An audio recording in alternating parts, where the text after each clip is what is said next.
X's and O's. All right, to me, this is the backbone of this show, of these, why we do this. You guys go take your day, take time of your day to listen to us, to watch us on the YouTube channel, listen to us where you get your fine podcasts, and you even write to us. So let's get to you guys. And this is a very interesting question, as they usually are. This is from Mark Radcliff. It says, Erik! Exclamation point. So pay attention, Erik. Oh, this is for me. Okay. I read your letter about the dangers of microplastics, and it got me thinking about cellophane. Is cellophane plastic?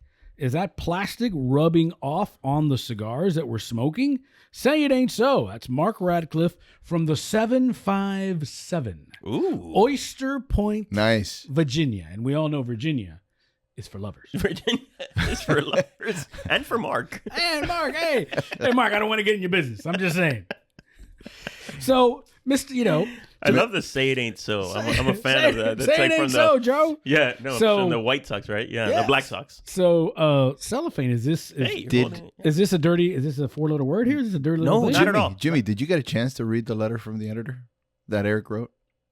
It was. I was railing on microplastics, which is what Mark is referring to. Yeah. He went off on microplastics, but I'm smelling the residue off. Be the careful. cellophane. Be careful. That might be dangerous. Watch out. It's not. So it's not. Sorry, Mark. It is not. Cellophane is not made of plastic. What? It is not. It is made out of plant cellulose, which is why we call it cellophane. Mr. Cellophane. Ooh. Remember Chicago, the musical? Go shit. No. Roxy. What? That was like 4 songs wrapped up into like half a word. Oh, Mr. Cellophane Man. No. There's something wrong with my line. No. I am the last one. No. Roxy's husband, the schlub. Yeah. Mr. Cellophane. Mr. Cellophane. So, sing it out, buddy. You got it. You can walk right by me, see right through me. Nice. Look at Jimmy. I thought he only had Morrissey, but I didn't know he had show tunes. Dude. By the way, Morrissey just good. canceled a concert in Miami. Dick. On brand. But anyway, let's get back to this. And by the way, this is not what boobs are made of either. But no. Continue, boss. Cellophane. It's plant cellulose that gets broken down and then reconstituted to this thing. The nice thing about it, and why we use it in cigars, is that it's breathable. So it protects the cigar in a shop from people like you who go in and squash the shit and touch them. Don't squeeze the Charmin. It's breathable. Okay, so I've always wondered. I mean, if you have your cigar in cellophane and you put it in your humidor, is it still going to get the humidity because it's porous? It's breathable, yeah. Oh, wow. Interesting. Yep. So, it's made of plant cellulose. So it's not so plastic, on the other hand, is made of oils, right? Petroleum. So this is made out of plants. I don't know whether or not it's more eco-friendly or what, but in terms of, we're not getting microplastics into our cigars, right, which is really the concern. Sure. So I will have a follow-up for Mark. So Mark, if you'll indulge me. What else did he ask? Anything specific? Was it rubbing off? Is the plastic rubbing off on the cigar? Are we smoking plastic? No, there's no plastic in cellophane. Well, what about, like, I've had some cigars in my humidor. Yep. And where they've been in there for a while. And I take them out and I take the cellophane off, and the cellophane is like brownish. Is that concern? Is that damaging the cigar? No, not at all. Not at all. It's just that since it is porous, it holds that tobacco little by little as it ages. It off gases. I would say that's a good sign. I'm going to tell my wife that. I've off gassed. I've off gassed. My pug off gases. Hey, what happened? I really have to think about where I go with these scientific things. Chente has off gassed. You walk in there on a hot day, look out. That's why Jasper's always in a mood. If your cellophane is brown, that's a good sign. That's a good sign. If it's in your underwear, that's a bad sign. It wasn't off gas. Off brand, off gas. That was off solid. You off solid. You're under. I've expressed myself. So, Mark, you're good. Yeah. We are not. I mean, listen, the microplastics are all over everything else, but not on our cigars. See, it's funny because I thought the whole reason why we had cellophane was because we didn't want anybody touching our cigars. So Sure. You know what I mean? Yeah, I mean. So why is it that some manufacturers put it on and some don't? Like I don't. Well, yeah, I mean that's their choice, right? For example, Padron is one that does not put sulfite on their cigars, and aesthetically, there is a big difference, right? So I think the number one thing is when you open that box of Padrones and you see those box pressed beauties, they look like chocolate bars. Yeah. If those were covered in cellophane, they would not look as sexy. Right. Or Fuentes or Olivas. There's a lot of them that don't have those cellophanes when you open them up, and it's like, wow, those are great. Yeah, certain lines from those companies, and it's because when you open it, you want it to look a certain way. And some people, I think the cellophane slows down the aging just a bit, right? So it does provide enough of a barrier between different cigars in your humidor where there's going to be... So let me back up. When you have that box of Padrones and they're all together in that box touching each other, and you age that box, those cigars are going to age slightly differently. Right?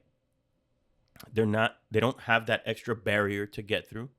So tobacco absorbs all of the aromas around it. That's very important. So like, for example, cigar rollers, they don't allow them to put creams on their hands or things like that because those aromas from the creams and the perfumes and stuff and colognes gets into the tobacco. Sure. Because it does. It absorbs all the aromas around it. So when you have a closed box of the same cigars, they're going to sort of, with time, they're going to all sort of intermarry. Yeah, and they will all sort of be one profile. It's not going to happen over a weekend. No, of course not. Of course not. Or a month. It takes longer than that. But so when you have them in cellophane, that prolongs that a bit, right? They don't cross pollinate, although that's not the right word, but they don't marry as rapidly. So there is some value there if you're storing different cigars together. You don't want them to start to taste and smell the same. Mm-hmm. Again, this would take a very long time. You're probably not storing cigars long enough for that. Right. But anyway, so yeah, I think cellophane has a place, a very good place. I don't like some other dude who just got out of the bathroom walking up and touching my cigars in the cigar store. Right. So I do like the cellophane protecting me, giving me that one little layer of protection. And just don't do a faux pas. Don't smell the cellophane. Yeah, thank you, Jimmy. Thank you for bringing that up. Don't. That is a dead giveaway. That is a dead giveaway that you are not really a cigar smoker. Happens all the time. Right. You see it left and right. Constantly. Whenever I'm at these golf tournaments, I go to golf tournaments a lot and hand out cigars. And the guys in golf tournaments, you do have obviously some experienced cigar smokers, but then you have these total newbie guys that smoke one cigar a year at a wedding or something. And those guys always walk up, and when you give them the cigar, they're like, "Oh wow, this is gonna be good." Leather, apricot. You're smelling the cellophane, dude. Like, what are you getting out of that? Now, I am guilty of. I do squeeze a little bit. Now, I don't damage the cigar, but I like to. You're a boob guy, so you're a squeezer. Yeah, I like to see what I'm working with. Hong Kong. All right. Hey, speaking of Tijuana, but anyway. All right. But to me, I kind of do it to kind of test my humidor, to test the humidor of whatever shop or lounge I'm in to see if it's actually working, because you want. I mean, last show we talked about, can you if the humidor is not taking care of your cigar and you get it and it's dry or too moist or whatever, can you return it? So yeah, that's fair. But some people do go too far and they'll crack the cigar because they'll squeeze it so much. Right. Just give it a little, don't put your thumbprint on there or anything like that. But so Mark, thank you. Thanks, Mark. Yeah, it's a good question, Mark. Enjoy Oyster Point, Virginia. Yeah. Sounds like I hear it's beautiful. I don't know. This time of year. Fascinating place. But so Mark, you're going to get something. But I do like oysters. I love oysters. So I love oysters. Mark, I mean, we'll send you a swag pack, a Cigar Snob swag pack for your question. But how about you send us some oysters? Yeah, that seems like a fair on ice and adequate trade. Yeah, fair. And you can even put some cellophane on it. Yeah, for sure, but not microplastics. No. I knew a girl who they called her microplastic. Ooh, she was little. But anyway, so reach out to us. How do they get a hold of us, Erik? The easiest way is feedback@cigarsnobmag.com. Feedback@cigarsnobmag.com. Although some people do send in like DMs through our X or Twitter, Instagram, whatever. Yeah, Cigar Snob Mag on X, on Instagram. Our social media team, crack staff. Yep. Yeah, it is. We do get some through there as well. But the easiest is obviously email. Yeah. And I've got an idea for our social media team. We're talking about this. What's the top 5 cigar logos? We'll get into that. Maybe we'll put that up as a before we jump into anything else. Can we see where we're at with this? You guys are ripping through this thing, huh? Well, I ashed. Or am I just talking too much? I ashed for the first time. I was looking at your cigar while you were ashing, and I noticed yours because the construction on this is impeccable. But I'm smoking through it so easily. It's such an easy smoke. And I see that your ash was holding it, and I had ashed mine also. But the construction is perfect. Well, white ash, beautiful. Well, I mean, you don't want a white ash, by the way. I mean, maybe that's a question for another day. Oh, but yeah, we stumbled upon that. Yeah, you want that like light gray, right? You need some gray in your ash. If it's white, it's like your beard. Yeah, needs to be. Yeah, can't be. Salt and pepper. We all need. Why are you looking at me when you said white on the beard? Okay, because I'm the only one with a beard. It's good to have a little snow on the porch every once in a while. No, but this factory, they because there may be people out there who smoked a lot of cigars from Tabacalera Garcia. This is a completely different Tabacalera Garcia cigar, right? They overhauled every process to make this cigar. They really did. They really did. They rearranged everything in the factory. When I walked in during Pro Cigar, I couldn't recognize it. They had rearranged everything, and so they've brought in some much needed focus on quality. In the past, that factory was focused on volume. It was just churning volume. them out. Yeah, and now they've really started to focus on quality, and you can tell this is the first cigar that comes out from this updated process. Talk about setting the bar high, my friend. So where are you with this, Ivan? Like for me, that spicy note is mellowed a little bit. It's tranquilo. Yeah, I agree. It has mellowed down a bit. Like maybe the wood note, like the woodiness, has cranked up. I couldn't taste it before at this level. Now the wood is increased, which is nice.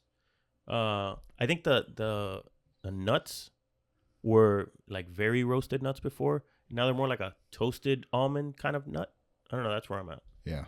Good stuff. Well, stay tuned. I got to slow down with this because we still got some whiskey to get after. Yes, sir. But first, Ivan, our friends from Villiger. Speaking of impeccable quality, the Villiger 1888. 1888, the year Villiger Cigars was founded, marked the beginning of a legacy in premium cigar craftsmanship.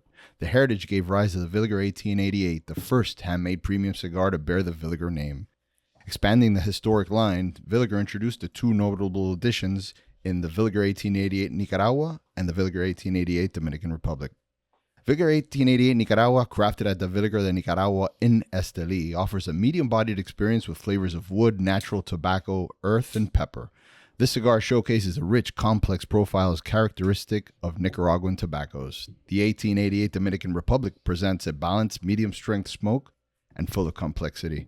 Composed of tobacco from the finest farms in the DR, this cigar reflects the meticulous blending and craftsmanship synonymous with the Villiger name.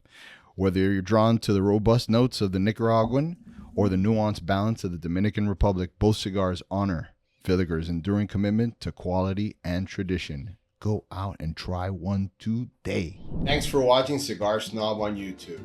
Be sure to like, comment, and subscribe if you enjoy what you saw. Also head over to our YouTube channel to check out more exciting content. And also head over to cigarsnob.com where you can subscribe to our print magazine and receive it at home 6 times a year. Thanks again. See you.